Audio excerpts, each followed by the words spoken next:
Congratulations on winning your first PBA title. How does it feel lang? And how special it is for you? Siyempre sobrang meaningful and sobrang special kasi first time ko eh.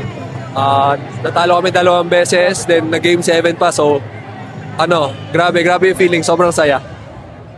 Ralph, hindi lang to parang vital ka dito sa championship run ng Ginebra. Anong feeling na kahit pa paano nakakontribute ka, sinabi ni Coach Tim, talagang quality yung minutes mo every game na pinapasok ka niya? Yun nga, happy ako na nakatulong ako kahit paano.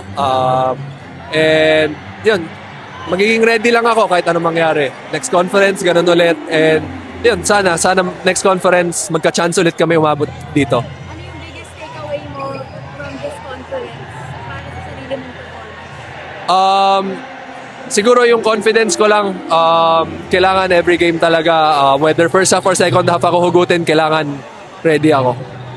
Ralph, ano na lang masabi mo? Grabe yung support ni Jolina sa'yo. Parang halos lahat ng games mo. Siyempre sobrang happy ako na lagi siyang nagwa-watch pag free siya. Actually may practice pa siya tomorrow na maaga eh. Pero pumunta pa rin siya dito and same naman ako. Support ko din siya na ngayon na season na nila.